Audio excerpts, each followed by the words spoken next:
Another iRacing special event and another top sim racer slash esports driver found to have using another exploit on the platform. I'm starting to get fed up of making these videos, guys. I can't believe I'm still having to make these. And to be honest, this little incident that you're about to see, use of an exploit, has gone quite under the radar. Now, this was posted on Daniel Gray's Twitter, another prominent iRacing streamer. You can follow him over on Twitch, link is in the description below.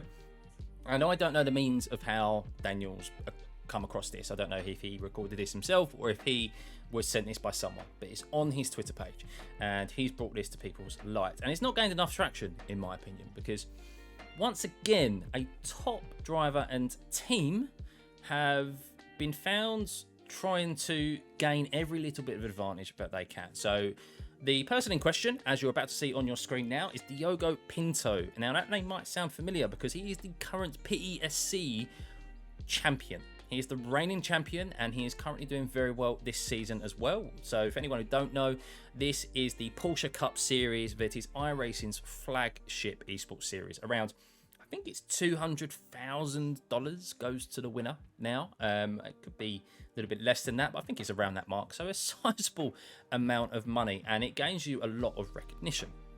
Now, Diogo races for Team Redline. That may also sound very familiar to you non-sim racers.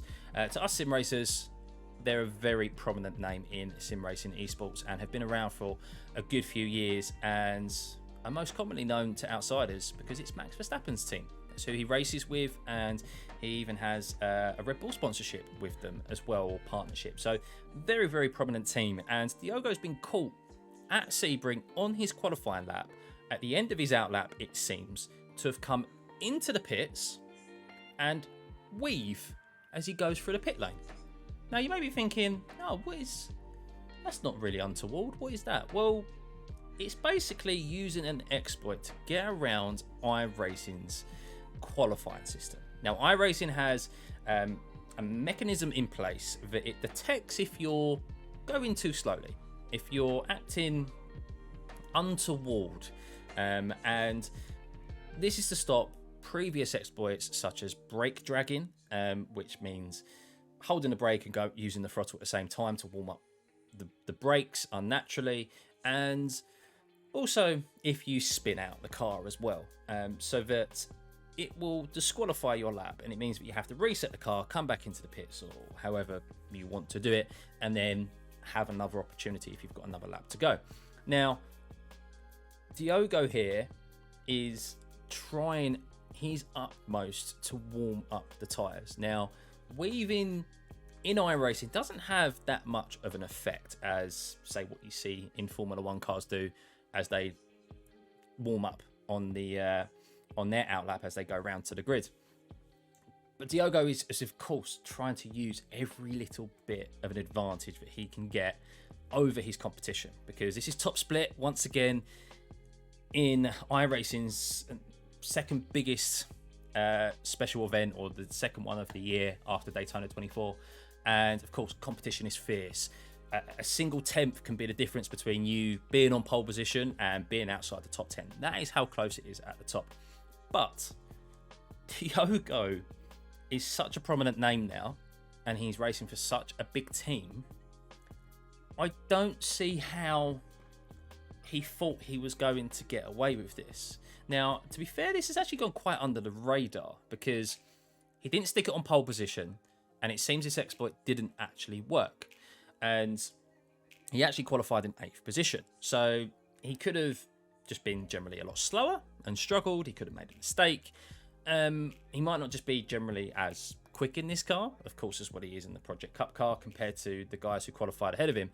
Or it could have been that the exploit worked so well that he would have been silly amounts of time gained, or been on pole by a stupid amount of time, and that's why he backed out of it. I don't know. That's the cynical side of me, guys. I'm just thinking of scenarios here, but that's not to say that I don't know that other teams also use this exploit. And to be honest, the fact that we know other teams' histories, of course, with Daytona 24 Hours and other events in the past, we know these teams will do absolutely anything to win, pretty much. There's very few teams that have a conscience, shall we say, or want to just play by the rules.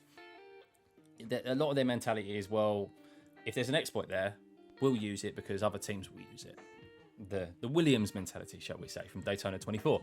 And if Team Redline know about this exploit, I can guarantee you that others have, they possibly used it as well. I don't know if they gain too much of an advantage from it, but they're going to do it if they can do it, and it's a work around the system. And to me, this is just not fair. It's not fair competition. And once again, we go down this rabbit hole of esports drivers and people saying, well, esports drivers shouldn't be compared to normal sim racers. Like, oh, what they do is their own thing. Yes, but just like all professional sports around the world, or just all sports in general around the world, whether it be virtual, whether it be in real life, the professionals are role models, whether they like it or not. And stuff that happens in the professional game filters down into the general game, played by the casuals, played by people at weekends. Whether they like it or not, the esports drivers, that's just, you automatically become a role model. And especially if you're someone like Diogo, who is an exceptional driver. I mean, he won't be a PESC champion, a reigning champion, and could possibly be a 2-time champion this year if he wasn't. And for him to do this, especially racing for a very prominent team like Team Redline, it just starts bringing sim racing into disrepute. It puts a bad note on his name. And some of you may be commenting below or saying to me, I shouldn't be highlighting these things. Well, I disagree entirely. I think I should be highlighting these, and I think other creators should as well, just like they are in F1 esports, etc., other cheating scenarios, because this is something that I don't want to see in esports or just sim racing in general, because it does filter down whether we like it or not. I've seen driving styles from F1, certain scenarios in F1 which are then replicated in a weekday when I am jumping on in an evening to do my weekly race, and it just spoils the experience for everyone. Now, I'm sure iRacing will crack down on this. Again, I have read that people have been banned for this in the past, and I don't know, maybe iRacing will actually acknowledge it, and they'll watch even this video and they'll say, well, actually, Diogo didn't gain an advantage whatsoever. Yes, you can do that, but you're not going to gain an advantage, and it's pointless. But it's the intention that is behind this. Clearly, there's an intention here that even if that is the case and he did receive no advantage, he is trying to exploit the system, work around the in-game mechanics to gain an unfair advantage that is outside of the rules. And that's what doesn't sit right with me. So, yeah.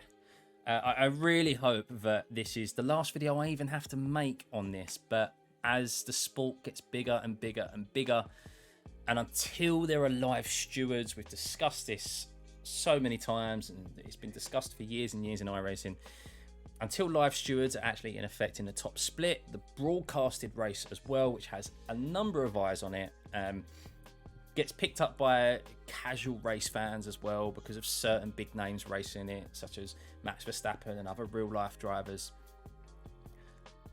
I think it needs to be regulated now, and it would stop this, and it would just make sim racing that much more enjoyable of a viewing experience, and make our overall experience much better as well, because we won't see people copying this sort of stuff. So yeah, let me know what you think in the comments below, and yeah, big shout out there to Daniel Gray for posting this, because I had absolutely no idea this happened. And look, I'm sure, as we said, if Diogo's done it and Team Redline have found this exploit, you can guarantee that most likely another team or another couple of teams have tried this exploit as well. Yeah, whether it was beneficial to them or not, I don't know. But yeah, let me know what you think in the comments below. Remember to hit that like and subscribe button, turn those notifications on, and I'll see you for the next one. Bye.